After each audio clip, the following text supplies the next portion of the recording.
Script ये है कि कुछ खामोशी, उसके बाद एक आधा ऐसा बयान दिया जिसमें किसी की इज्जत उतारी। लेकिन वो इतना शर्मनाक किस्म का बहाना या जवाब इस्तेमाल करते आ रहे हैं मुसलसल 2 साल और 1.5 माह से कि मैं बीमार हूं। सब्सक्राइब करें और बेल दबाएं ताकि कोई खबर रह न जाए।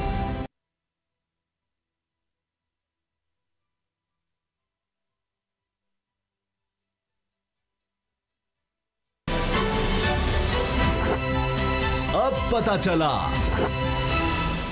बिस्मिल्लाहिर्रहमानिर्रहीम, अस्सलाम वालेकुम। मैं हूं मोहम्मद उसामा गाजी और आप देख रहे हैं अब पता चला। भले वज़ीर दाखिला शेख रशीद साहब ने कह दिया हो कि अपोजिशन के हाथ से वक्त तेज़ी से निकल रहा है, लेकिन अपोजिशन अपनी कोशिशें अब भी कर रही है। मिनी बजट के हवाले से अब हुकूमत इसलिए मुश्किल में है कि मिनी बजट पेश तो कर दिया लेकिन अभी पास नहीं हुआ, और मुस्लिम लीग नून भरपूर कोशिश कर रही है अपोजिशन के साथ मिलकर कि इसको फेल किया जा सके, मिनी बजट पास ना हो सके। लेकिन इसी दौरान मौलाना फजलुर रहमान साहब के बड़े दिलचस्प बयान सामने आए हैं। मिसाल के तौर पर ये वो कह रहे हैं कि अब असम्बली के अंदर या अपनी रुकनीत के बलबोते पर इसकी ताकत को इस्तेमाल करते हुए हुकूमत के खिलाफ चलेंगे, और वाज़े तौर पर कह दिया कि इस्तीफे और इलेक्शन यानी दोबारा इलेक्शन फौरी तौर पर करवाने में मुश्किलात हैं। यानी अब ना इस्तीफे एजेंडे पर है ना इलेक्शन करवाने एजेंडे पर है। अब जनाब जो कुछ मिल गया है इसको ताकत बनाना है, चाहे वो बल्दियाती इंतखाबात में सीटें हों या असम्बली में और सेनेट में सीटें हों, उनको अब वो ताकत समझ रहे हैं। तो ये एक बहुत बड़ी तब्दीली है अपोजिशन के अंदर। लेकिन 23 मार्च का लॉन्ग मार्च, महंगाई मार्च भी खटाई में पड़ता नजर आ रहा है, और उसकी वजह बताई जा रही है ये है कि 27 मार्च को शायद बल्दियाती इलेक्शन का अगला मरहला होगा खैबर पख्तूनख्वा में, तो इसलिए वो भी अब मामला खत्म ही समझा जाए 23 मार्च वाला। देखते हैं इसके अलावा क्या होता है। लेकिन सबसे पहले हमने बात करनी है मियाँ नवाज शरीफ की वापसी के हवाले से। हुकूमत ने विफाकी वज़ीर इत्तलात व नशरियात फवाद चौधरी ने वाज़े तौर पर कह दिया है कि अब हुकूमत जाएगी हाई कोर्ट में कि शहबाज शरीफ ने जमानत दी थी, हल्फिया तौर पर अदालत में लिख कर दिया था कि जी मैं अपने भाई को इलाज होने के बाद वापस बुलाऊंगा। अब बड़ा ही अजीब तरीके से अपोजिशन ने, बल्कि नून लीग का नाम लेना होगा, कि उन्होंने ये पैंतरा बदला है कि पहले अजीब से बयान आ रहे थे कि जी आज आ जाएंगे, आज आ जाएंगे, अभी आ रहे हैं, अभी आ रहे हैं, आने वाले हैं। बस जिस वक्त मरीम साहबा ने भी यहाँ तक कह दिया था कि जो ही आप हमें ज़मानत दें उनकी ज़िंदगी की तो मैं आज शाम को बुला लेती हूँ। लेकिन अब जब हुकूमत की तरफ से ऐलान हुआ कि जी हम अब हाईकोर्ट जा रहे हैं कि इनका इलाज कहाँ चल रहा है, अभी तक आए नहीं वापस, तो अब कहा जा रहा है कि नहीं नहीं नहीं, जब तक इलाज मुकम्मल नहीं होता, डॉक्टर्स इजाज़त देंगे तभी आएंगे। यानी वो पहले वाले बयान दोबारा शुरू हो गए। इसी बारे में हम बात करेंगे। आज हमें ज्वाइन करें हसन खाबर साहब, तर्जमान हुकूमत पंजाब। हसन साहब आपका बहुत शुक्रिया। बाबर डोगर साहब और अमीर अब्बास साहब भी मेरे साथ हैं, सीनियर साहब हैं। हसन खाबर साहब, ये देर से नहीं हुकूमत को ख्याल आया, इतना अरसा गुजर गया, 2 साल से ज्यादा हो गए, तो ये अब क्यों कि जी अब अदालत जाया जाएगा, जबकि ये तो मामला सिर्फ चंद हफ्तों का था पहले। बिल्कुल आपकी बात ठीक है, शायद हमें पहले यह करना चाहिए था, लेकिन मैं समझता हूँ कि चलें अभी भी ख्याल आ गया हमें तो अच्छी बात है ना। कानून पे अमल दरामद तो होनी चाहिए, और कानून पे अमल दरामद के लिए कभी भी देर नहीं होती। और मेरा ख्याल है ये वक्त आ गया है कि हम तमाम कानूनी ऑप्शंस पे गौर करें और अदालत जाएं और मियाँ नवाज शरीफ को हम अब वापस लेके आए पाकिस्तान। तो मेरा नहीं ख्याल कि इसमें किसी को इतराज़ होना चाहिए। पहले हो जाता, आ जाते तो और अच्छा होता, लेकिन चलें अब हो जाएगा। लेकिन हसन खाबर साहब, ये भी कहा जा रहा है कि ऐसे वक्त में जब मिनी बजट जो है वो नेशनल असम्बली में अभी पास होना है, उसके बाद सेनेट में जाना है, और महंगाई का एक तूफान आ रहा है उसके साथ, तो ये आवाम की अटेंशन को डाइवर्ट करने के लिए आप एक नई ट्रेन की बत्ती के पीछे लगा रहे हैं लोगों को। नहीं नहीं, देखिए ये बात नहीं है। बात यह है कि अब अगर लोग समझते हैं कि एहतसाब का अमल और कानून को हम छुट्टी दे दें मिनी बजट के लिए कुछ हफ्ते की, तो कानून छुट्टी पे तो नहीं जा सकता, ना ही एहतसाब छुट्टी पे जा सकता है। ये अमल तो साथ साथ चलते रहने चाहिए। और मिनी बजट अपनी जगह जाएगा। मिनी बजट जो है, जाहिर है कि हमने अपना रेवेन्यू टारगेट बढ़ाया है, हमने टैक्स एग्जेम्पशंस ख़त्म करनी है, वो एक पैरेलल प्रोसेस है, वो अपना चलेगा। ये एक पैरेलल प्रोसेस है, तो मैं नहीं समझता कि ये बात करना जायज़ है या ये कोई फेयर बात है कि अगर मिनी बजट जा रहा है तो इस वक्त हम नवाज शरीफ साहब को मजीद उधर ढील दे दें और कहें कि जी हम अदालत में जाएंगे। अच्छा, आपने कहा है, आपका बयान ये सामने आया कि मरियम सफदर की खामोशी मानी खेज है। इसका मतलब है कि आप भी समझ रहे हैं कोई डील वगैरह हो रही है या कोशिश हो रही है डील की, और जो सऊदी अरब की हुकूमत के मुशीर हैं उनकी नवाज शरीफ साहब से मुलाकात भी होती है, जो कि पहले सफ़ीर भी रहे हैं पाकिस्तान में। मुलाकात को भी आप कैसे देखते हैं? अच्छा देखिए, बात यह है कि मैं आपको एक बात बताऊं कि जो आपने कहा ना कि मैंने आज कहा, ऐसा नहीं है कि मेरे पास कोई चिड़िया उड़ के आ गई। ये अब इतनी दफ़ा कर चुके हैं कि इनका स्क्रिप्ट जो है अब वो लोगों के सामने है, और स्क्रिप्ट ये है कि कुछ खामोशी, उसके बाद एक आधा ऐसा बयान दिया जिसमें किसी की इज्जत उतारी, कभी किसी के हाथ से कोई जाली ऑडियो रिलीज़ करवाई, फिर कोई नफरत अंगेज़ बयान दे दिया ताकि ज़रा प्रेशर बढ़ाया जाए, फिर देखे कुंडी डाल के कि जी देखें अब कोई डील आती है हाथ में या कोई ढील आती है, फिर जब नहीं वो रिजल्ट्स मिलते मतवक्को और मतवक्के रिजल्ट्स नहीं मिलते तो उसके बाद दोबारा फिर वही शुरू हो जाता है। तो ये तो इतनी दफ़ा साइकिल चल चुका है कि अब एनीवन कैन गेस कि ये इसका स्क्रिप्ट क्या है। तो आजकल खामोशी है, अब फिर उस चक्कर में है, फिर जब मायूसी होगी तो फिर आप देखेंगे कुछ अरसे बाद दोबारा बयानबाजी शुरू हो जाएगी। तो ये तो सिक्लिकल है। अच्छा, पंजाब हुकूमत में बराह रास्त पार्टी है नवाज शरीफ को वापस लाने में, क्योंकि मैं अदालत में भी तब मौजूद था जब ये सारा मामला चल रहा था अदालत में, और नवाज शरीफ साहब को इजाज़त मिली, सुबह से लेकर रात तक ये प्रोसीडिंग्स चलती रहीं। कभी कोई फ़ोन चल रहे हैं, बाहर आ रहे हैं, वकील साहब मशवरा कर लें, ये सब कुछ होता रहा। तो पंजाब हुकूमत के पास रिपोर्ट्स आनी थी, ये पाबंद किया गया था। तो अब उन रिपोर्ट से आप मुतमईन नहीं है, कैसे साबित करेंगे कि मियाँ नवाज शरीफ साहब का इलाज नहीं चल रहा, वहाँ वो बड़े सेहतमंद हैं? मतलब मीडिया में तो नजर आता है, लेकिन साबित करना अदालत में एक और चीज है, क्योंकि नून लीग तो कह रही है उनका इलाज जब तक नहीं हो जाता, जब तक डॉक्टर इजाजत नहीं देते, वहां से रिपोर्ट्स जितनी आती हैं वो तो डॉक्टर ये बता रहे होते हैं 5-6 उनको बीमारियां हैं और मतलब लंदन से बाहर नहीं जा सकते, वो हॉस्पिटल की विसिनिटी से ज्यादा दूर ना जाएं, ये लिखा होता है रिपोर्ट्स में। नहीं देखिए, रिपोर्ट्स तो एक सेकेंडरी बात है ना। पहली बात तो ये है कि आपको कानून ने इजाजत कितनी दी और क्या आपने उस इजाजत को एक्सटेंड करवाया कि नहीं करवाया। अगर इस तरह हम रिपोर्टों पे चलने लग जाएं तो फिर तो रिपोर्टें जितनी मर्जी साल की आप तमाम उम्र की रिपोर्टें ले आएंगे तो अदालत का काम तो बंद नहीं हो सकता। तो बुनियादी केस तो ये है। दूसरी बात ये है कि इस तरह के केसेस में जो बर्डन ऑफ प्रूफ होता है वो ज़ाहिर है उस शख्स पे होता है जो सजा याफ्ता है, और अगर कोई ऐसे सर्कमस्टांसेस थे तो उसकी जिम्मेदारी भी उन्हीं पे आयद होगी कि ये साबित करें कि वो ट्रैवल नहीं कर सकते। लेकिन बुनियादी केस ये नहीं है कि रिपोर्टें ठीक है कि नहीं। बुनियादी केस ये है कि आपको जो टाइम दिया गया था उससे तो आप बहुत पीछे छोड़ आए और आपको कानून ने कोई ढील दी भी नहीं थी, तो ये कैसे आपने अपना जो स्टे है वो एक्सटेंड किया और आपको अब वापस बुलाया जाए। बुनियादी केस ये है। अच्छा, अमीर अब्बास, आप भी इस हवाले से क्या कहेंगे, और अगर कोई सवाल आप करना चाहें सान खबर साहब से जरूर कीजिए। जी बहुत शुक्रिया उसामा। 19 नवंबर 2019 का वो दिन था जब नवाज शरीफ साहब यहाँ से एयर एम्बुलेंस के जरिए पाकिस्तान से बाहर गए, और अब उनको पाकिस्तान से बाहर गए हुए 2 साल और तकरीबन कमोबेश 1.5 माह का अरसा हो चुका है, लेकिन वो वापस नहीं आ रहे। मैं समझता हूँ कि नवाज शरीफ के कद के सियासतदान जो 3 दफा वज़ीर आज़म रहे, इस मुल्क के 2 दफा चीफ मिनिस्टर रहे, सबसे बड़े सूबे के फाइनेंस मिनिस्टर रहे, एक्साइज एंड टैक्सेशन मिनिस्टर रहे, एक पार्टी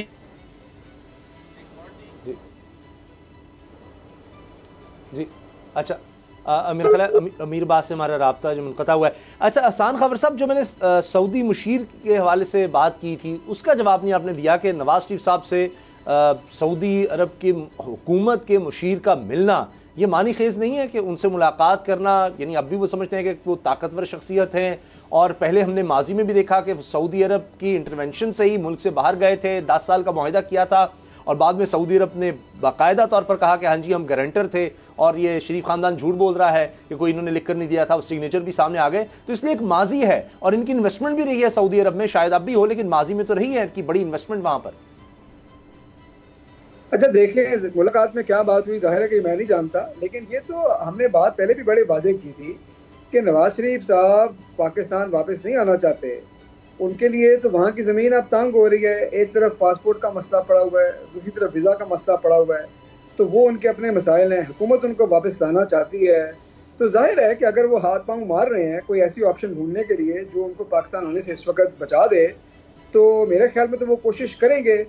क्या ये मुलाकात उस तरह की कोशिश का पेश खैमा या उसमें एक था कि नहीं था, ये तो अल्लाह बेहतर जानता है, लेकिन मैं समझता हूँ कि जाहिर है कि उनकी ये कोशिश होगी कि किसी तौर वो कानून की गिरफ्त से बचें और पाकिस्तान ना आन पाएँ, क्योंकि उनको पता है कि पाकिस्तान आकर उनको मुकदमात का सामना भी और जेल का सामना भी है। अच्छा जो अमीर, सॉरी आप चूंकि ट्रैवल कर रहे हैं तो आवाज़ बीच में कनेक्शन जो है वो कट गया था, आप अपनी बात में बोल दीजिए। मैं ये कह रहा था कि नवाज शरीफ साहब के जो पॉलिटिकल क्रेडेंशियल्स हैं, उनके करप्शन स्कैंडल्स उनको एक तरफ रखते हुए अगर हम देखें तो उनके पॉलिटिकल क्रेडेंशियल्स बड़े स्ट्रांग हैं, तो उनको जेब नहीं देता था कि वो बीमारी की ढाल बनाकर उसके पीछे छुपे। अगर उन्होंने बहाना बनाना था वो साफ साफ ये कह देते कि भाई मुझे मेरे मुल्क के अंदर मेरी जान को खतरा है। अब समझ में आती है बात। वो कह सकते हैं कि मेरे खिलाफ सियासी पे काम लिया जा रहा है, ये कहते रहते हैं। माजी में भी कई मुल्कों के हुक्मरान अपने मुल्कों से छोड़ के भागे, उन्होंने दूसरे मुल्कों में जाके सियासी पनाह ले ली, होता रहता है। रजा शाह पहलवी, ये अभी हालिया दौर में हामिद करजई हमारे सामने मिसाल है। अगर वो कोई इस किस्म का सियासी बयानिया या बहाना या ढाल या जवाब इस्तेमाल करते तो शायद उसकी कोई लॉजिक हो सकती थी, लेकिन वो इतना शर्मनाक किस्म का बहाना या जवाब इस्तेमाल करते आ रहे हैं मुसलसल 2 साल और 1.5 माह से कि मैं बीमार हूं। यानी हालांकि सारी दुनिया जानती है कि वो बीमार, वो एक ऐसी बीमारी का शिकार है कि जो बीमारी इस उम्र में बहुत सारे लोगों को हो जाती है। लेकिन अमीर अब्बास, इसमें एक चीज जो आपने बात की बिल्कुल ठीक की, लेकिन जब वो यहाँ से गए तो मैंने अदालती प्रोसीडिंग सारी मैंने खुद सुनी। वहाँ पर जो हॉस्पिटल्स के डॉक्टर थे, जो कि सरकारी डॉक्टर थे, वो खुद ये स्टेटमेंट दे रहे थे कि जी यहाँ पर अगर रहे तो इनकी जान को खतरा है। मेरा सवाल ये है कि क्या गवर्नमेंट और मियाँ साहब ये दोनों मिली भगत के तहत उनको बाहर भिजवाया गया है? क्योंकि इस तरह से डॉक्टर्स की ये जो स्टेटमेंट थी वो तो सारे प्रोसेस को मशकूक बना रही हैं। अभी गवर्नमेंट कह रही है कि वो वापस है, वो भले चंगे हैं, उस वक्त इन्हीं के डॉक्टर कह रहे थे कि यहाँ पर है तो मर जाएंगे। और रिपोर्ट्स भी थी। हसान खबर साहब, इसका जवाब हसान खबर साहब आप दीजिएगा। रिपोर्ट्स भी कह रही थी प्लेटलेट्स में गिर गए हैं कि जान को खतरा है। अगर इस पे नून लीग कहती है कि इन्होंने भेजा, पंजाब हुकूमत ने भेजा। जी पहले आप कर ले, मीर बात साहब कर ले कमेंट। जी देखिए, ये जो डोगर साहब ने बात की, बात बिल्कुल ठीक है, लेकिन अब मैं आपको एक खबर दे दूं कि जो नवाज शरीफ साहब को एग्जामिन करने वाले डॉक्टर्स का पैनल बना था, उस पैनल में एक बहुत अहम डॉक्टर थे। मैं उनका नाम जारी बात अगर सामने रखूंगा तो उनके लिए मसाइल पैदा हो सकते हैं। उन्होंने मुझे खुद जाती हैसियत में, मुझे खुद बनफ्से नफीस सामने खड़े होकर बताया है कि नवाज शरीफ साहब का वो इलाज जिसका वो यहाँ पे बहाना बना रहे थे वो पाकिस्तान में डूएबल है, मुमकिन है, लेकिन हम इसलिए नहीं कर सकते क्योंकि हमें उस इलाज के लिए पेशेंट की कॉन्सेंट चाहिए। और मेडिकल नॉर्म्स ये है कि जब तक पेशेंट आपको अलाउ ना करे आपको हाथ नहीं लगा। और दुनिया में तो यानी अमेरिका में, वेस्टर्न यूरोप में तो पेशेंट आपको सू कर सकता है अगर आपकी उसकी कॉन्सेंट के बगैर उसको छू के भी दिखा दे। तो क्योंकि नवाज शरीफ ने बाहर जाना था, भागना था मुल्क से, इसलिए उन्होंने परमिशन नहीं दी, वरना उनका इलाज पाकिस्तान में हो सकता था। ये बात गलत है कि पाकिस्तान में इलाज नहीं हो सकता। अच्छा, हसान खबर साहब, वो रिपोर्ट्स तो पंजाब हुकूमत की थी, डॉक्टर्स तो पंजाब हुकूमत ने अरेंज किए थे सारे, प्लेटलेट्स किस तरह गिर रहे थे वो सब तो नून लीग कहती है कि जी इन्होंने भेजा, पंजाब हुकूमत ने खुद मिन्नते तरले करके भेजा, जी जाएं आप इलाज करवाएं। कोई मिन्नतें तरले नहीं की, वो तो ये भी समझते हैं कि वो उनकी वापसी को फतेह की वापसी होनी चाहिए। ये देखें ऐसे मन घड़त किस्से हैं। मैं आपको बताऊं कि इसमें देखने वाली बात ये है कि उन्होंने जो बहाना बनाया या जो भी बात थी, लेकिन आप सितम ज़रीफ़ी ये देखें कि वो खुद कहते हैं उनकी पार्टी के वो 3 दफ़ा के वज़ीर आज़म हैं और मुल्क के अंदर एक भी ऐसी जगह नहीं, एक भी ऐसी इलाज का नहीं जहाँ पे या तो उनका इलाज अवेलेबल हो या वो अपना इलाज कराना चाहते हों। कितनी बदकिस्मती है कि आप क्लेम करते हैं कि मैं लीडर हूँ। और अमीर अब्बास साहब ने जो बात की, मैं इसमें ज़रा ऐड कर दूँ कि देखें ये जो हम कहते हैं ना कि उनका इस कद का लीडर, आप ज़रा उनकी माजी तो देखें आप कि आप कभी ऐसे होता है कि आप पब्लिकली आकर बेटा कोई बात कर रहा है, बेटी कोई कर रही है, लीडर कोई बात कर रहा है, ना कोई सर मिल रहा है ना पाँव मिल रहा है कि आपके पास प्रॉपर्टी कहाँ आई। ये कोई स्टेटमेंट जो बड़े लीडर ऐसे थोड़ी करते हैं। ये तो थर्ड वर्ल्ड मुल्कों की बदकिस्मती है कि हम ऐसे लीडरों को आज भी हमने रेलिवेंट रखा हुआ है जो अपने फ्लैटों का जवाब नहीं दे सकते। ये बड़ी वाज़ेह बात है, जिनका बयानिया हर रोज़ बदलता है। कभी वो कहते हैं जी हमने वोट को इज़्ज़त देनी है, कभी वो नोट को इज़्ज़त देते हैं। भाई के अकाउंट में पैसे आए हुए हैं 16 अरब, कोई रवादार नहीं आके कि उसका जवाब दे दे। उनसे आप सवाल पूछें तो वो आगे से जनाब इल्ज़ाम तराजी करते हैं। कोई बंदा मुस्लिम लीग नून में इस जवाब देने का रवादार नहीं है कि क्या ये FIA का केस झूठा है, क्या ये इनके मुलाजमीन नहीं थे, क्या इनके अकाउंट में पैसे नहीं आए। तो इनकी लीडरशिप का अगर आप स्टाइल देखें, इनका तरीका देखें तो ये इसी तरह ही है। बस बहाना बनाया, अब वो वहाँ बैठे हैं। अगर इनको आज भी कोई गारंटी दे दे कि आकर आप वापस गवर्नमेंट में आ जाएंगे तो पहली फ्लाइट पकड़ के आप आ जाएंगे, देखेंगे आप सेहत का कोई मसला नहीं रहा। और जब इनको पता है कि कानून का सामना है, जेल जाना पड़ेगा, तो वापस नहीं आना चाहते। अब हमको बेवकूफ़ बनाया कितने साल, ये चाहते हैं अभी भी बनाते रहे। ये चल नहीं सकती ऐसे बात। अच्छा, कब तक आप केस फाइल करेंगे पंजाब हुकूमत? क्यों कहा जा रहा है जी प्रोसिक्यूटर जनरल को दरख्वास्त तैयार करने का कह दिया गया है, लाहौर हाई कोर्ट में दरख्वास्त दी जाए, तो कब तक दरख्वास्त जाएगी? क्योंकि बेसिकली तो ये जा रही है शहबाज शरीफ के खिलाफ दरख्वास्त का। जी इन्होंने कहा था कि मैं लेकर आऊँगा अपने भाई को वापस इलाज के बाद। वो तो मेरे ख्याल डिफेंस ये लेंगे जी अभी तक इलाज ही नहीं हुआ, शुरू ही नहीं हुआ, पता नहीं तो मैं कैसे ले आऊँ। लेकिन बहरहाल दरख्वास्त कब जा रही है? जी जितनी जल्दी हो सकता है, जितनी देर लगेगी कानूनी कार्रवाई मुकम्मल करने में वो तो लगेगी, लेकिन जल्द अज जल्द जो है ना हम ये फाइल करेंगे दरख्वास्त। ठीक। अच्छा, अब बात कर लेते हैं मौलाना फजलुर रहमान की। जी अमीर अब्बास जरूर। उसामा, अगर आप इजाजत दें तो हसान साहब से एक सवाल मैं ये करना चाहूंगा कि इमरान खान साहब बड़े करेजियस लीडर हैं। उन्होंने इस मुल्क में शुगर स्कैंडल पर इंक्वायरी कमीशन बना दिया, वीट पर इंक्वायरी कमीशन बना दिया, उन्होंने ब्रॉडशीट स्कैंडल के ऊपर इंक्वायरी कमीशन बना दिया, उन्होंने 10 साल जो कर्जा जात लिए गए 2008 से 18 तक उनके ऊपर इंक्वायरी कमीशन बना दिया। इमरान खान साहब का सबसे बड़ा सियासी हरीफ, जिनके खिलाफ उन्होंने अपनी सियासत शुरू की कि ये वो शख्स है जो इस मुल्क के गिट्टो जोड़ों में बैठ गया है और ये मुल्क को बर्बाद कर रहा है, इसको मैं छोड़ूंगा, वो उनके हाथों से निकल के बाहर चला गया उनके दौरे हुकूमत में। क्या उनको इनके ऊपर इंक्वायरी कमीशन नहीं बनाना चाहिए था कि जो मेडिकल रिपोर्ट्स थी क्या वो फर्ज की गई? अच्छा, जब पेशेंट का आप सैंपल लेते हैं, यानी अभी हम 4 लोग इस प्रोग्राम में मौजूद है, हम में से कोई भी अगर अपना ब्लड सैंपल दे, यूरिन सैंपल दे, सीबीसी हमने करवाना हो, अपने इलेक्ट्रोलाइट्स चेक करवाने हो, तो हमारा वो सैंपल कुछ अरसे के लिए कहीं ना कहीं प्रिजर्व होगा किसी लेबोरेटरी के अंदर। तो कम से कम वो सैंपल तो देखा जाता कि मियां साहब का सैंपल ये था या नहीं था। अगर कुछ तो प्राइम मिनिस्टर साहब को इसके ऊपर देखिए, सबसे बड़ा स्टेक तो उनका लगा, उन्होंने 25 साल तक कौम से कि भाई इसको मैं नहीं छोड़ूंगा किसी सूरत में, और वही उनके हाथों से निकल गया। जी हसन खाबर साहब। नहीं देखें, सैंपल तो मेरा नहीं ख्याल कि कोई प्रिजर्व रहता है, लेकिन आप जिस तरह इशारा कर रहे हैं, आप ये कह रहे हैं कि अगर फाउल प्ले था उस वक्त तो देखें तमाम कानूनी तकाजे पूरे किए गए थे।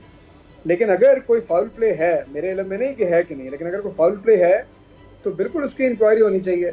लेकिन मैं समझता हूँ कि उससे भी ज़रूरी बात यह है कि उनको वापस लाना चाहिए। वो तो अपना केस अपनी जगह खड़ा है ना, कि एक बंदा जिसको आपने कुछ देर के लिए जाने की इजाज़त दी थी, 2 साल से वापस आने का नाम नहीं ले रहा, और वहाँ बैठ के सियासत भी हो रही है, एफिडेविट भी साइन हो रहे हैं, ऑडियोज भी बन रही हैं, इदारों के ऊपर भी आप कीचड़ उछाल रहे हैं, लोगों के ऊपर भी उछाल रहे हैं, जजों की भी इज्जत नीलाम कर रहे हैं, तो उनको वापस ला के तो कानून के हवाले करना चाहिए ना, ये तो बात है। लेकिन अगर फाउल पे है तो बिल्कुल करनी चाहिए इंक्वायरी, इसमें किसी को इनकार नहीं हो सकता।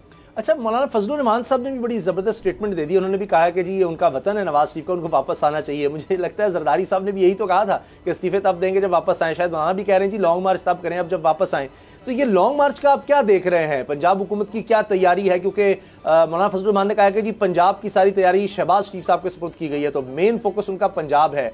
और मौलाना साहब तो आप बड़े खुश नजर आ रहे हैं, आपके लिए भी बड़ी खुशी की बात होगी। उन्होंने कहा जी ना इस्तीफे देंगे ना अब कोई नए इलेक्शन की तरफ जाना है, क्योंकि इस मुश्किलात है, अब हम अपनी रुकनीत की ताकत पर इस हुकूमत को निकाल लेंगे। यानी वो भी अब पार्लियामेंट की तरफ आ रहे हैं। अच्छा देखिए, अच्छी बात है अगर पार्लियामेंट की तरफ आ रहे हैं, अच्छी बात है। देखिए मैं आपको एक बात बताऊं कि ये बात ना उनको सूट करती थी, ना ये बात जरदारी साहब को सूट करती है, क्योंकि वो भी इधर बैठे हैं, मौलाना फजलुर रहमान भी इधर बैठ के सियासत कर रहे हैं, और साथ उनके जो हमारा मुस्लिम नवाज शरीफ है वो ये चाहते हैं कि वो लंदन में बैठ के अपनी सियासत करें। जब इलेक्शन का टाइम आए, जब कोई उम्मीद लगे कि वापस हुकूमत में वापसी हो सकती है, उसमें वापस आएँ, तो उन्होंने एक इंश्योरेंस पॉलिसी के तहत अपनी खुद क्रिएट करके बाहर बैठे हैं। जाहिर है उनके स्टेक्स और हैं, जो लोग इधर बैठे हैं उनके स्टेक्स और हैं, तो उन्होंने कहा भाई ये फेयर नहीं है, हमसे आपकी तवक्कुआत हैं, आप वापस आए ना खुद मैदान में। दूर से बैठ के मैदान में बैठे लोगों को हल्लाशेरी देना तो अलग बात है ना, जब आप खुद आएंगे तो पता चलेगा। तो ये तो बात उनकी समझ आती है। आपने लॉन्ग मार्च की बात की, देखिए मार्च नहीं होना। मैं आपको एक बात बताऊं कि मार्च जिन्होंने करना होता है ना, और जो संजीदा होते हैं, वो 3-3, 4-4 महीने की डेटें नहीं डालते। इनका तो सियासी बयानिया हर 2 महीने बाद बदल जाता है। उसके बाद वो कह रहे हैं, और इनका नारा देखे ना, नारा ये था कि जी महंगाई के लिए मार्च करना है। करना कब है? 4 महीने बाद करना है। इस बात के अंदर कोई तुक नजर आती है? ये बेतुकी सी एक बात है। मेरा ख्याल है कि जो इनको तारीखें डालने की आदत पड़ी है कोर्ट्स के अंदर, वो ही समझते हैं कि तारीखें डालने वाला मॉडल जो है ना, वो हम सियासी मैदान में भी करें। जो उन्होंने एडजर्नमेंट लिया, तारीख डाली है, और अब फिर बातें चल रही हैं कि शायद उसको मजीद आगे कर देंगे। वो कह रहे हैं कि जी केपी में इलेक्शन होगा तो ये होगा।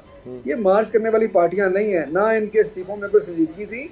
ये ऐसे ही मैं आपको बता रहा हूँ, ये पोस्चरिंग करते हैं, पॉलिटिकल पोस्चरिंग करते हैं, कोई इसमें सीरियस बात नहीं है।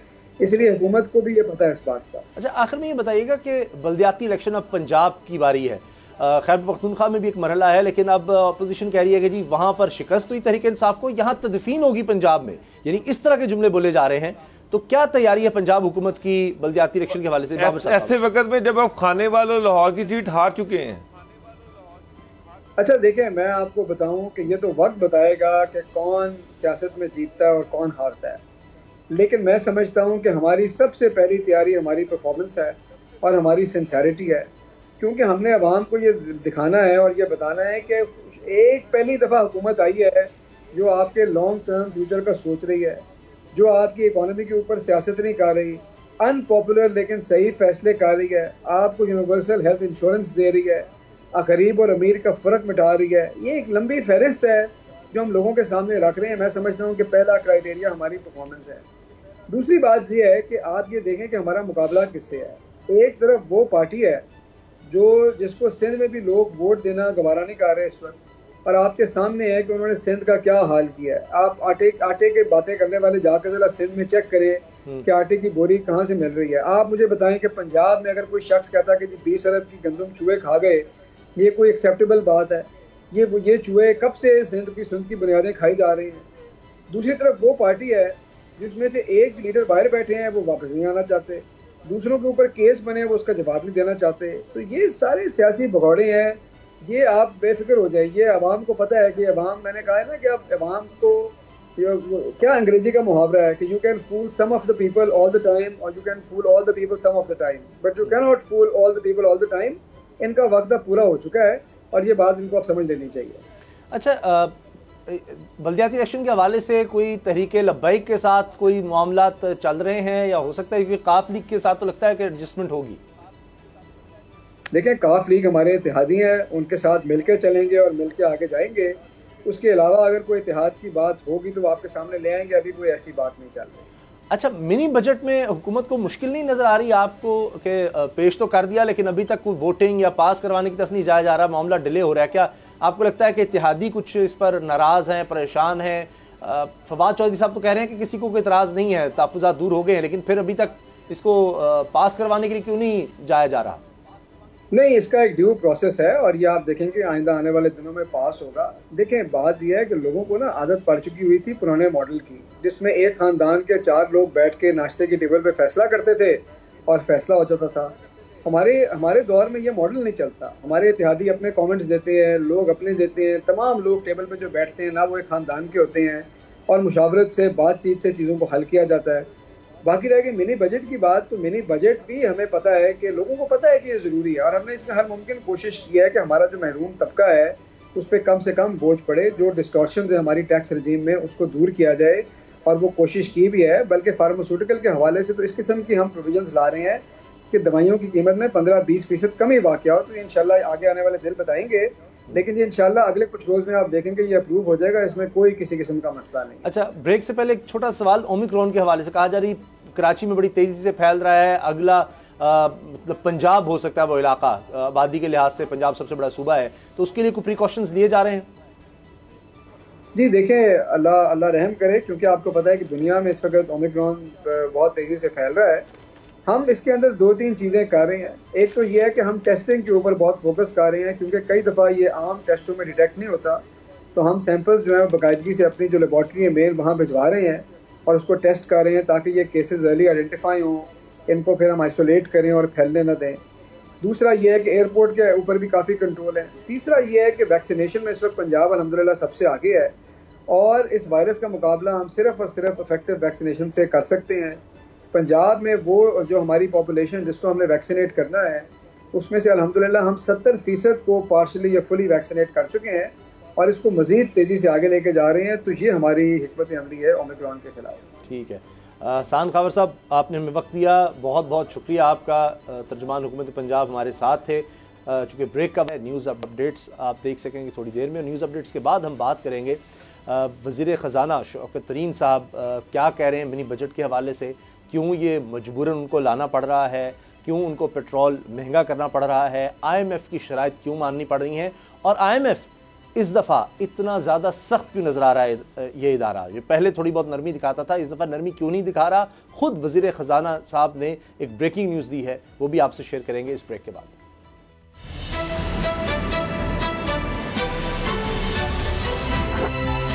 अब पता चला।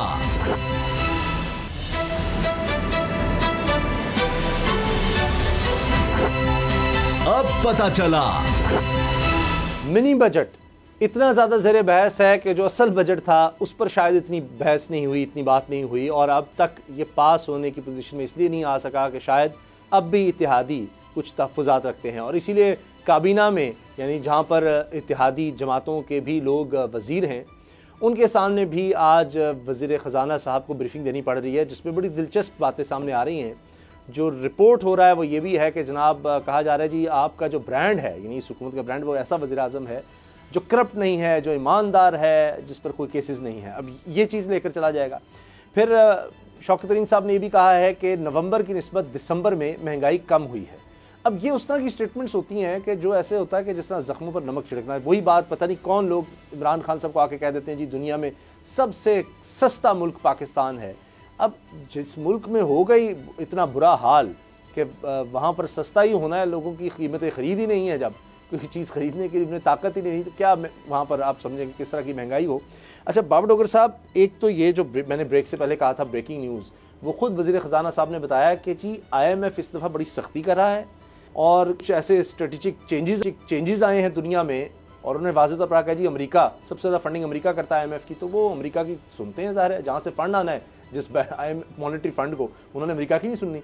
तो अमेरिका से हमारे कुछ हालात उस तरह के नहीं है और IMF ने बड़ी सख्ती की है, वरना हम तो पेट्रोल पर इतना टैक्स लगाना नहीं चाहते थे। पेट्रोल लेवी हमें IMF ज़बरदस्ती लगवा रहा है, वरना हम GST तो उस पर ज़ीरो किया हुआ था।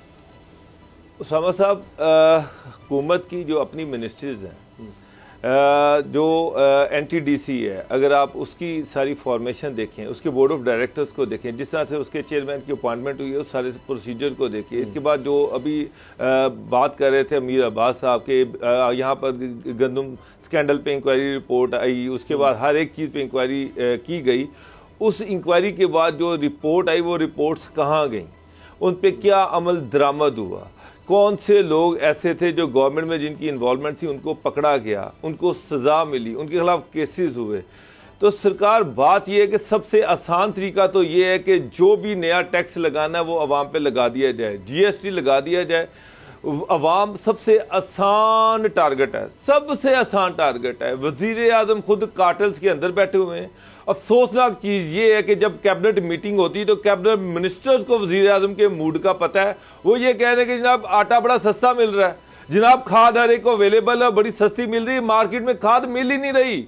उसामा साहब, इस टाइम मैं आपको कहता हूँ कि खाद लेके दिखा दे कोई मुझे, मैं मान जाऊंगा। लाइनें लगी हुई हैं लोगों की, वहां पर जो 3000 की बोरी है वो 10,000 रुपये में अवेलेबल नहीं है।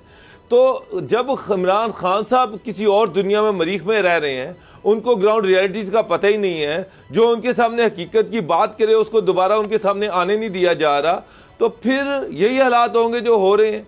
अब क्या ये दिया जाता है, सारा मलबा IMF पे डाल दिया जाता है। सरकार इनकम टैक्स के लिए आपने कहा कि जी हम इनकम टैक्स पे बड़ों से टैक्स लेंगे, गरीबों में बांटेंगे। अभी ये जो रिपोर्ट्स आ रही हैं कि जिसके इनकम टैक्स जिन्होंने लोगों ने दिए वो सारे आपके सामने है कि कितने कितने दिए हैं। शर्म आती है कि 2-2 हज़ार रुपया जो है वो CM पंजाब और बड़े बड़े लोग दे रहे थे इनकम टैक्स। तो सबसे बड़ी चीज़ जो थी वो थी अकाउंटेबिलिटी। अकाउंटेबिलिटी घर से स्टार्ट होनी चाहिए थी। ये जो कार्टल्स के लोग इमरान खान साहब के इर्द गिर्द बैठे हुए हैं और उन्हें पता नहीं कौन सी दुनिया के ख्वाब दिखा रहे हैं कि पाकिस्तान दुनिया का अभी भी सस्ता तरीन मुल्क है। आम आदमी बेचारा तो वो 2 वक्त की रोटी पूरी नहीं कर पा रहा। मुझे ये नहीं पता कि आम आदमी की डेफिनेशन गवर्नमेंट क्या करती है, उसकी तारीफ क्या है कि वो बंदा जो जंगलों में रहता है, ना वो खाता है, ना पीता है, ना उसके कपड़े खरीदता है, ना बच्चे स्कूल में जाते हैं, ना हॉस्पिटल में जाते हैं, ना किसी मेडिकल स्टोर पे वो दवाई जाके खरीदता है। 3 टाइम आता है, आके जो इन्होंने वो क्या खोले हुए हैं वहाँ लंगर खाने, वहां से रोटी खाता है और चला जाता है। ये आम आदमी की तारीफ है। अच्छा, आम आदमी वो है जिसने हॉस्पिटल भी जाना है, जिसने मेडिसिन से जाके दवाइयां भी खरीदनी है, बच्चों के बिल भी फीसें भी देनी है, बिजली के बिल भी भरने हैं। वो खान साहब आम आदमी है और वो इस सैलरी में 15 दिन नहीं गुजार पा रहा। बहुत मुश्किल है, नामुमकिन है। अच्छा अमीर अब्बास, अब ये चीज़ बड़ी डिस्कस हो रही है कि जी यहाँ पर जिस काम के आपको 20,000 पाकिस्तानी रुपए मिलते हैं महीने बाद, जिस काम के बाहर जिन मुल्कों की मिसालें दी जा रही हैं कि जी उनसे पाकिस्तान बहुत सस्ता है, वहाँ पर रोज़ाना 20,000 रुपया पाकिस्तानी कमा लेता है वही काम करके आदमी। 20,000 रुपया, यानी घरों की सफाई तक कोई बात हो रही है, बर्तन धोने, ये काम घरों के जो काम होते हैं उसमें कहाँ महीने बाद इतनी कमाई, कहाँ रोज़ाना। तो वहाँ तो अगर 300 क्या 500 रुपये लीटर भी होगा अगर पेट्रोल, तो वो अफोर्ड कर लेंगे। तो ये बात बाबर साहब सही कह रहे हैं, जनरल सेल्स टैक्स आप लगा रहे हैं इसीलिए कि भाई आप डायरेक्ट टैक्स अमीर से नहीं ले पा रहे। अमीर के टैक्स के हवाले से अभी देख लीजिए ब्रेकिंग हमारी ही चल रही हैं कि जनाब 5 लाख रुपया बिलावल साहब ने दिया साल का टैक्स, बुजदार साहब ने 2,000 रुपया, जरदारी साहब का मेरे ख्याल है 22 लाख, इमरान खान साहब का फिर भी कोई 1 करोड़ के लगभग है। तो ये तो अब अजीब बात लगती है कि चलें मुझे नहीं लगता कि जरदारी साहब और बिलावल से ज़्यादा अमीर होंगे इमरान खान साहब, लेकिन चलें किस तरह से उन्होंने टैक्स दे दिया उनकी मेहरबानी है। लेकिन अब ये बुज़दार साहब का 2000 रुपया पता नहीं किस तरह से ये जस्टिफाई होता है। शायद ज़राअत की उन्होंने शायद सारा कुछ दिखाया, अगर एग्जाम्प्ट है ज़राई आमदन इस वजह से। तो जब आप अमीर आदमी आपका टैक्स नहीं देगा तो फिर तो ये GST ही लगेंगे। सबसे पहले तो उसामा जो क्वालिटी ऑफ लाइफ और बाहर लोगों की इनकम के ऊपर बात कर लेते हैं, ये इंतहाई शर्मनाक किस्म का कंपैरिजन है जो लोग ये करते हैं, जो भी करता है, और वो हकायक से इंतहाई नाबल्द है। वो कुएं का मेंढक है, शायद उसको पता ही नहीं कि दुनिया में लाइफस्टाइल क्या है। आप बिल गेट्स की फ्रिज खोलें, बिल गेट्स की, और आप अमेरिका के किसी गंगू तेली की फ्रिज खोलें, दोनों एक ही तरह की भरी हुई होंगी। जिस किस्म का लिबास आज जो बाइडेन पहनता है, वही लिबास, उसी कदर का लिबास आज अमेरिका का चपरासी पहनता है। आज अमेरिका में, यूरोप में गाड़ी, घर, ये लोग अपनी मां की पेट से लेकर निकलते हैं।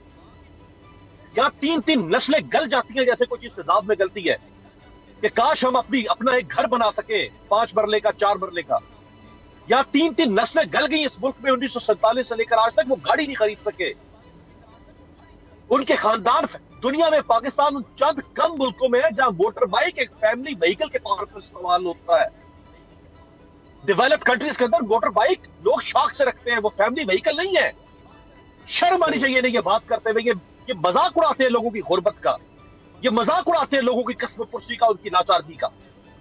एक तो काम नहीं ढेले का करते, ऊपर से इस किस्म के स्टूपिड किस्म के कंपैरिजन हो रहे हैं। जो भी कर रहे हैं कंपैरिजन कि जी बाहर से जो है वो इतना कमाते हैं, यहाँ इतना कमाते हैं। और भाई वहां रियासत माँ है। बरतानिया में जो बच्चा पैदा होता है, कहा जाता है कि ये मलिका का बच्चा है, ये मलिका बरतानिया का बच्चा है, इसकी माँ मलिका है आज के बाद से 18 साल तक, वो पालेगी इसको। बच्चों के पैम्पर तक के पैसे रियासत देती है, बच्चों के दूध के डब्बे के पैसे रियासत देती है। वो दूध फार्मूला बुल मिल्क जिसके ऊपर इमरान खान साहब मिनी बजट में टैक्स ठोकने जा रहे हैं। खुदा के बंदो, लोगों को पागल समझा हुआ है आप लोगों ने, क्योंकि लोगों को जानता नहीं, लोगों को पास शऊर नहीं है। तो आप जो भी यहाँ पे उनको ऑल फॉल उनको अमीर बात साहब प्राइम मिनिस्टर तो ये कहते हैं कि यूरोप को मुझसे ज्यादा जानता ही कोई नहीं है। वो कहते हैं कि अमेरिका को मुझसे ज्यादा जानता ही कोई नहीं है, मैं उस पर हरफे आखिर हूं। उसके बाद ये जो सूरत हाल है कि ये कह देना कि पाकिस्तान अभी भी दुनिया का सबसे सस्ता मुल्क है और पाकिस्तान के आम आदमी को सारी फैसिलिटीज अवेलेबल हैं, ये डुअलिटी क्यों है? टोगर साहब, आप क्यों मतलब आप जानबूझ के आपने शरारत की, आप चाहते हैं मैं प्राइम मिनिस्टर की शान में गुस्ताखी करूं? ये 9.7% अभी जो मार्कअप है इस वक्त 9.75%। कोई प्राइम मिनिस्टर साहब के कान में जाके थोड़ी सी काला फूसी करे, बताए कि प्राइम मिनिस्टर साहब दुनिया में 0% मार्कअप पे घर मिलता है, 0% मार्कअप पे भी गाड़ियां मिलती हैं यूरोप में, बर्तानिया में, वेस्टर्न यूरोप में, अमेरिका में। अमीर, और उसके लिए तो 3% उस तरफ जाने की कोशिश तो हुई है इतने अरसे बाद के। चलें जी, कानून साजी तो उन्होंने की कि चलें एक आम आदमी जो है वो भी घर ले सके उतने पैसों में जितना वो किराया दे रहा है बेचारा, चलो 20 साल में उसका अपना हो जाएगा। वहाँ आम आवास की कोई तकसीम नहीं है, फैसिलिटीज में कोई तकसीम नहीं है, ये बेसिक राइट है, फंडामेंटल राइट है। तो यार आपके मुल्क में अभी हम सर्दियां है ना, आपके मुल्क में हीटर चलाना आज भी लग्जरी है। ये दुनिया में लग्जरी नहीं है भाई, ठंड है, आप घर में सर्दी से जकड़ रहे हैं, आपको घर में अच्छा कोजी माहौल चाहिए। अगर गर्मियां हैं तो आपको ऐसी चाहिए। ये रियासत आपको इस तरह के माहौल क्रिएट करती है, ऐसी फैसिलिटीज देती है, ऐसा मुआशी। वो आपकी बात सही अमीर बास बिल्कुल ठीक है, लेकिन ये चीजें आपको एक्सेसिबल होती है। ये जब से पाकिस्तान बना है हम यही देख रहे हैं। कोई एक हुकूमत का शायद इतनी जल्दी हम कहें कि जी ये हुकूमत कर दे, हाँ वादे इन्होंने जरूर किए थे, लेकिन 3 साल में कोई भी नहीं कर सकता और ना पीछे किसी हुकूमत। हाँ, ये आपकी बात सही, बयान देते हुए एहतियात करें। लेकिन बाबर साहब, हाँ जो बात हो रही है उसमें सेहत कार्ड तो हुकूमत कह रही है कि सबके लिए है। वो तो डॉक्टर साहिबा ने, यास्मीन राशिद साहब ने कहा जी कि नवाज शरीफ उनके खानदान को मिलेगा सेहत कार्ड, जो पाकिस्तान में इलाज भी नहीं करवाना चाहते।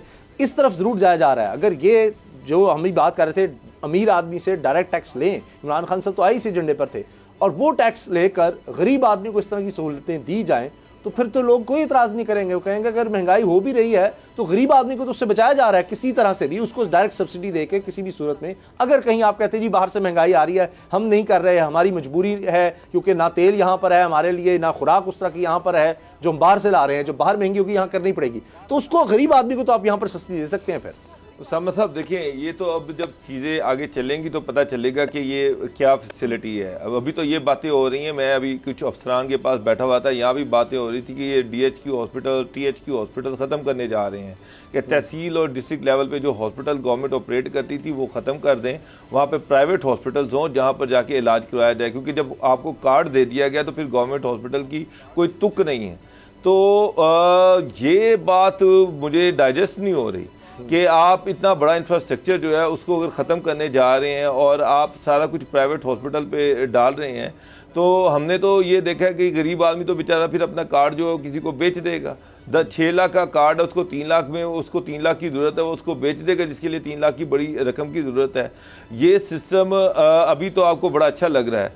अगर ये वाकई इस तरह से करना चाह रहे हैं, अगर ये वाकई सरकारी हॉस्पिटल ख़त्म करने जा रहे हैं ताकि उसकी कॉस्ट भी वो जो उठा लें, तो एक दफ़ा इतना बड़ा इंफ्रास्ट्रक्चर आप ख़त्म कर देंगे और अगर कल हेल्थ कार्ड का सिस्टम ना चल सका या फ्लॉप हो गया तो हॉस्पिटल भी गए और हेल्थ कार्ड भी गया। अभी मैं इसके बारे में कुछ कमेंट नहीं कर सकता, चीज़ें बड़ी अजीबोगरीब है। जब प्रॉपर तरीके से पूरी तरह से इम्प्लीमेंट होगा तो फिर इसका ज़्यादा से हम दे सकेंगे तज्जिया, लेकिन अभी खैबर पख्तूनख्वा हमें कहा जा रहा है कुछ अरसे से चल रहा है। ब्रेक लेते हैं और ब्रेक के बाद बात करेंगे बिलाल यासीन पर हुए कातिलाना हमले की, और इसमें अब जो मुजरिमान हैं, मुल्जिमान हैं, उनके नाम, उनकी तस्वीरें सामने आ रही हैं। इस पर बात करते हैं ब्रेक के बाद।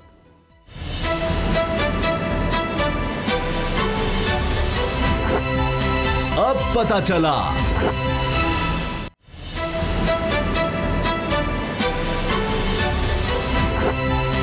अब पता चला।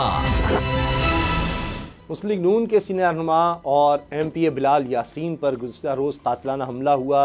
ये अल्लाह का ख़ास करम है कि वो यानी अब से रूब सेहत हैं, उनके ऑपरेशन हुए हैं और उसके बाद वो तेज़ी से बेहतर हो रहे हैं।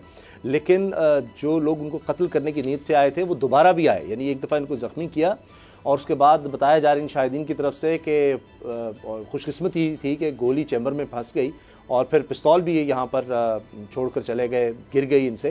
लेकिन उससे पहले ये दोबारा आए थे, दोबारा फायरिंग करने के लिए आए थे कि जब शायद इनको लगा कि अभी ज़िंदा हैं बिलाल यासीन, सिर्फ ज़ख्मी हुए हैं, लेकिन तब तक लोग जमा हो गए थे। तो ये बिल्कुल इनको जैसे ये यकीन नहीं बनाना था कि जी बिलाल यासीन को हमने पूरी तरह से ज़ख्मी किया है, उनके बचने कोई चांस नहीं है, ये इस चीज़ को यकीन बनाना चाहते थे। अब पुलिस इस बारे में बता रही है कि ये उजरती कातिल थे, पीछे कुछ और लोग हैं, उनकी भी निशानदेही पुलिस ने कर ली है। कभी ये कहा जा रहा है कि जी एक अंडरवर्ल्ड का कोई शख्स है जो बाहर बैठा हुआ है और उसके खिलाफ कोई ऑपरेशन शुरू हुए थे पुलिस की तरफ से और उसको ये लगता है कि जी बिलाल यासीन के कहने पर हुआ, कोई वो गैर कानूनी काम करता था। इसके साथ बिलाल यासीन भी कह रहे हैं कि एक सुलह कराने के लिए वो गए थे 2 लोगों के दरमियान और उसके बाद ये उन पर फायरिंग हुई है। तो बाबू डॉक्टर साहब, अभी भी कई कहानियाँ हैं, लेकिन ये पुलिस ज़रूर कह रही है जी हम अब बिल्कुल समझ चुके हैं कि क्या था, किसने फायरिंग की है, असला किसने ला कर दिया, पीछे इसके कौन है, अब सिर्फ गिरफ्तारियाँ मजीद होना बाकी हैं। देखिए उसामा साहब, अभी इन्वेस्टिगेशन चल रही है और जो मेरी अभी तक बातचीत हुई है, अभी तक 2 बंदे गिरफ्तार हुए हैं। एक वो बंदा जिसकी दुकान से, जो असला डीलर था, जिसकी दुकान से असला ख़रीदा गया, और एक उसका साथी है जिसको गिरफ्तार किया गया है। इसमें अभी तक क्या सराहियाँ हैं, ये कोई अंडरवर्ल्ड का डॉन है जिसके खिलाफ ऑपरेशन स्टार्ट किया गया था और बिलाल यासीन साहब जो थे वो उसके खिलाफ जो था उसके पीछे सारी जो कार्रवाई हो रही थी उसके पीछे बिलाल यासीन साहब थे और उस पर इसका बदला लिया गया। बिलाल यासीन ने अभी तक कोई इस तरह की स्टेटमेंट नहीं दी, वो तो यही कह रहे हैं कि जनाब मुझे नहीं पता। और जो उन्होंने कहा कि वो सुलह करवाने जा रहे थे, लियाकत साहब हैं, वो वहाँ के पॉलिटिकल वर्कर हैं उनके, और उनकी दुकान का एक तनाज़ा था। लियाकत ने उनसे कहा कि जनाब कि इस तनाज़े को हल करने के लिए उनकी मदद करें, और उसके बाद उसकी बेटी का भी फ़ोन आया जिस पे वो वहाँ पर गए थे। इससे आगे कुछ नहीं है। जो मेरी इत्तलात है वो तो यही है कि फ़िलहाल इन्वेस्टिगेशन जारी है। असला डीलर जो है उससे असला जिसने असला ख़रीदा गया, किसने असला ख़रीदा और उसके बाद उस असले को किस तरह से उजरती कातिल तक पहुंचाया गया, इसको अभी तक इन्वेस्टिगेट किया जा रहा है, डॉट को मिलाने की कोशिश की जा रही है, लेकिन अभी कोई हतमी राय कायम नहीं की जा सकती। अच्छा अमीर अब्बास, ये हाई प्रोफाइल इस तरह के जो केसेस सामने आते हैं, इनकी अहमियत इसलिए भी ज़्यादा होती है कि एक आम आदमी और ज़्यादा अदम तहफ़्फ़ुज़ का शिकार हो जाता है कि जी ये कितनी मशहूर शख्सियत है, इतना आम आदमी है, उसको दिन दिहाड़े लोग निशाना बना रहे हैं, सेफ सिटी भी कहते हैं, कैमरे भी मौजूद हैं, फिर उन लोगों की शनाख्त इस लिहाज से होगी कि तस्वीर में मेरा ज़ाती ख्याल है कि चेहरे काफ़ी हद तक वाज़ेह हैं। तो अभी तक अगर गिरफ्तारी नहीं होती, अभी तक सारा केस नहीं सुलझाया जाता, तो फिर ये तो रिपोर्ट हो रहा है, मुसलसल इसकी कवरेज हो रही है, फिर न जाने ऐसे कितने वाक़यात होते हैं कि बस वो आए अखबार में जनाब एक दफ़ा लग गया जी आज ये वारदात हुई है, उसके बाद ख़त्म। तो ये कब हम समझेंगे कि जी ये हम महफूज मुल्क में रह रहे हैं? कभी हम सुनते हैं कि जी बड़ा लाहौर बेहतर हो गया, लेकिन फिर कोई ना कोई ऐसा वाक़या हो जाता है जिससे वो सारे दावे धरे के धरे रह जाते हैं। उसामा, एक तो इन 3.25 सालों में जो लॉ एंड ऑर्डर की सिचुएशन है वो इंतहाई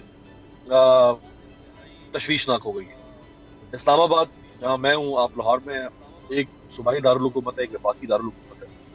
अगर आप चोरी डकैती की वारदात देखते हैं, आप रेप्स की वारदात देखते हैं, आप जो जाती झगड़े हैं उनके ऊपर होने वाले कत्ल देख लें, आप लेन देन के मामला पर कत्ल देख लें, इसमें खौफनाक हद तक इजाफा हो गया। बल्कि आपको कुछ सियासतदान इससे महफूज नहीं। यानी आप ये तो इधर बेचारे बिलाल यासीन साहब के ऊपर कातलाना हमला हो गया, इस्लामाबाद के पोश इलाके में, हार्ट ऑफ द सिटी में, नून लीग के सेनेटर के घर में डकैती हो गई।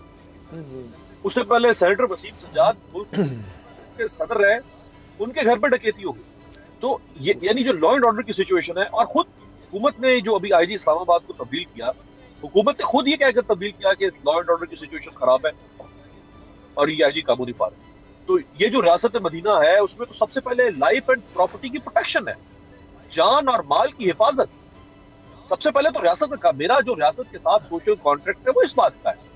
बाकी चीजें तो शानवी हैसियत रखती है। अगर लोगों की जान माल महफूज ना हो तो क्या होगा? अब यही जो सियालकोट मोटरवे के ऊपर जो हादसा इसी हुकूमत के दौर में सामने पेश आया, ला के रख दिया था पूरी कौम को, लोगों ने शाम के बाद घरों से निकलना छोड़ दिया था। अमीर अब्बास साहब, आप एक बड़ा वाकया भूल गए हैं, एक बड़ा वाकया भूल गए हैं। यहाँ पर तो ये हुआ कि चीफ मिनिस्टर पंजाब एक मिनिस्टर के बेटे की शादी पे जाते हैं, सीएम का एक प्रोटोकॉल है, वहां पे सारी सिक्योरिटी क्लियरेंस होती है, उसके बावजूद सीएम की मौजूदगी में उस मिनिस्टर के भाई को, वो जो कि सीएम को गाड़ी पे छोड़ने आ रहा है, वहां पर गोली मार के मार दिया जाता है। यहाँ पे तो लॉ एंड ऑर्डर की ये सूरत हाल है कि सीएम की मौजूदगी में वहां पर खड़े हुए एक मिनिस्टर के भाई को उसके सामने गोली मार के मार दिया गया और अभी तक कोई गिरफ्तार नहीं हुआ, कुछ भी नहीं हुआ। जहां पे ये हालात हो वहां पे आप आम आदमी की तो बात ही ना करें। मैं आपको एक जाती डोगर साहब और उसामा वाकया बताऊं, इसी हुकूमत के आज से कोई 1.5 साल पहले की बात है कि मैं रात को तकरीबन 8-9 बजे के करीब मोटर में से उतरा, कहीं किसी तरफ जा रहा था मैं, साउथ पंजाब की तरफ। तो मुझे रास्ते में पुलिस ने रोका और ये कहकर रोका कि आगे डकैती हो रही है, अभी आप आगे नहीं जा सकते। यानी ये मैं आपको जाती हैसियत में मैं आपको बता रहा हूँ कि ये सूरत हाल है। तो मैंने कहा भैया डकैती हो रही है तो तुम क्या कर रहे हो?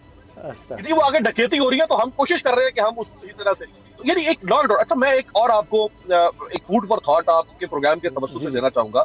हमारे पास दुनिया में 2 तरह की रियासतें हैं।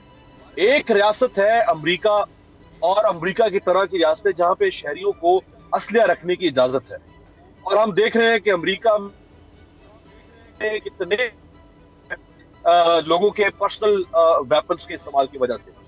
दूसरी रियासत हमारे सामने है जैसे कि बरतानिया है, जर्मनी है, वेस्टर्न यूरोप के मुमालिक हैं। वहां पे आप जाती असलिया नहीं रख सकते, वहां पे जो आपकी प्रोटेक्शन है वो रियासत की जिम्मेदारी है। आपको याद है इमरान फारूक का कत्ल हुआ जब, तो इमरान फारूक के कातिल इमरान फारूक को गोली से नहीं मार सके, उन्होंने उसके ऊपर खंजर से, छुरियों से वार किया।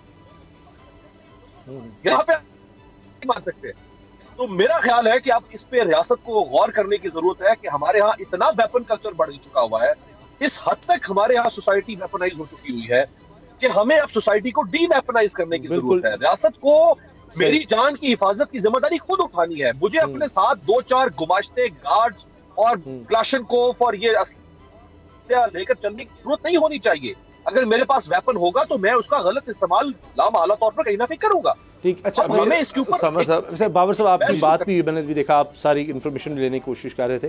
आपको कितना भरोसा है? मेरा ज़ाती तौर पर तो मुझे लगता है कि ये पुलिस पहुंच जाएगी पीछे तक, क्योंकि जब उनके पास तस्वीरें आ गई हैं, बड़ी वाज़ेह हैं, दीगर लोगों को पता लग गया है, कनेक्शन डेवलप हो रहा है सारा कि जी किसने असलहा दिया, कौन शख्स पीछे था। ख़ास तौर पे उन लोगों की, वो मेरा नहीं ख्याल बच सकते हैं जब उन तक पहुंचेंगे। जिस तरह सियालकोट साने का हमने देखा कि आखिरकार वो गिरफ्तार हो गए, केस वो चल रहा है, तो इसमें भी मुझे तो बड़ी उम्मीद है कि ये गिरफ्तारियां हो जाएंगी। देखिए उसामा साहब, गिरफ्तारियां हो भी जाएंगी, ये कोई इशू नहीं है। मेरा इशू ये है कि ये इस तरह से असला कैरी करके वहाँ तक कैसे पहुँचा, फायरिंग किस तरह से कर दी। एक आम आदमी तो 6-6 पिकेट्स पड़ी हुई हैं, बार बार उसकी तलाशी ली जा रही है, और जो असला लेके फिर रहे हैं वो अपने टारगेट को अचीव कर रहे हैं।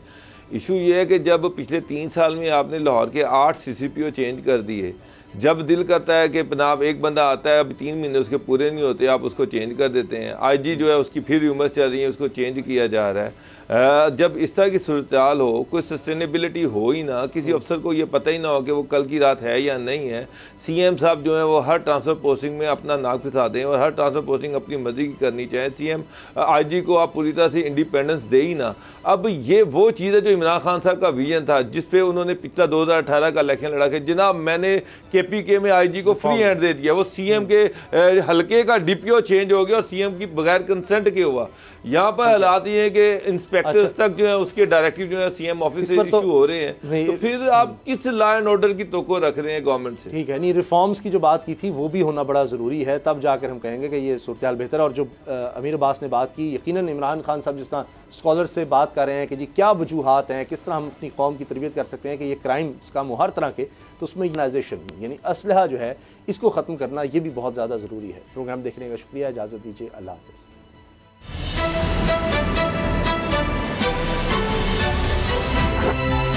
अब पता चला।